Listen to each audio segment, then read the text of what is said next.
परेशान चिड़िया। किसी जंगल में एक चिड़िया रहती थी। इसने अपना घोंसला एक दरख्त की घनी शाखों के दरमियान बनाया था। इसके साथ इसके 2 बच्चे और एक बूढ़ी माँ भी रहा करती थी। इसने रात दिन एक करके अपने बच्चों की परवरिश की थी। नन्ही चिड़िया दूर दूर से अपने बच्चों के लिए खाने की चीज़ें लाया करती थी। चिड़िया को अपने बच्चों से बहुत ही मोहब्बत थी। वो दिन के वक्त अपने बच्चों को घर से बाहर निकलने नहीं देती थी और रात को अपने परों में छुपाकर सोया करती थी।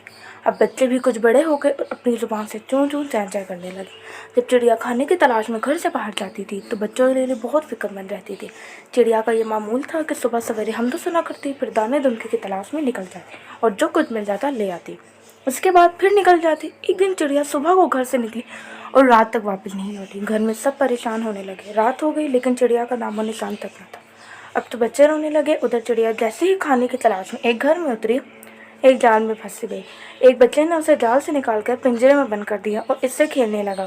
जब शाम हुई तो बच्चे ने चिड़िया को पिंजरे से बाहर निकाला और इस पर लाल रंग फेरने लगा।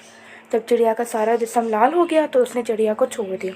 चिड़िया ने आज़ाद होते ही अल्लाह का शुक्रिया अदा किया, लेकिन अब तो रात हो चुकी थी, इसलिए इसने रात एक बाग में गुजारी और सुबह सवेरे घर की तरफ चली। लेकिन यहाँ तो माजरा ही कुछ हो गया। जब वो अपने घर में दाखिल हुई तो बच्चे उसे देखकर डरने लगे। चिड़िया ने लाख समझाना चाहा कि मैं तुम्हारी बेटी हूँ, लेकिन किसी ने एक भी ना सुनी और पड़ोसी से आई एक चिड़िया ने धक्के देकर बाहर निकाल दिया। चिड़िया दारों के तार रोने लगी। चिड़िया नहीं चाहती थी कि उसके बच्चे भूख से मर जाए, इसलिए वो बच्चों के डरने के बावजूद रोज़ाना इनके लिए दाना धुंधला कर घर में रख जाती।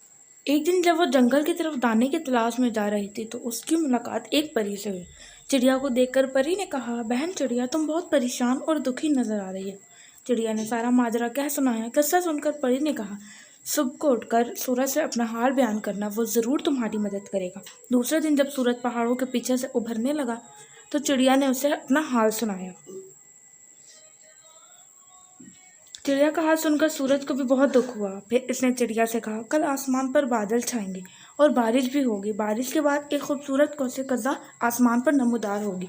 तुम सुबह उठकर शबनम से गौसल करना, फिर बड़े दरख्त की एक ऊंची सी शाख पर बैठ जाना। जब मेरी पहली किरण निकलेगी तो इसकी रोशनी तुम्हारे जिस्म पर भी पड़ेगी। फिर जब कौसे कज़ा के रंग गायब होंगे तो इसके साथ तुम्हारा रंग भी गायब हो जाएगा। दूसरे दिन चिड़िया ने ऐसा ही किया। सबसे पहले शबनम से गुस्ल किया, फिर एक बड़े दरख्त की एक ऊंची शाख पर जा बैठी। थोड़ी देर के बाद आसमान पर बादल छा गए और बारिश होने लगी। फिर कौसे कज़ा भी नमूदार हुई। जब सूरज निकला तो इसकी रोशनी इस पर भी पड़ने लगी। कुछ देर बाद जब कौसे कज़ा के रंग आसमान से गायब होने लगे तो इसके साथ साथ चिड़िया का रंग भी गायब होने लगा और वो फिर से पहले जैसी चिड़िया हो गई। ये देखकर वो बहुत खुश हुई और एकदम अपने घर की तरफ उड़ी।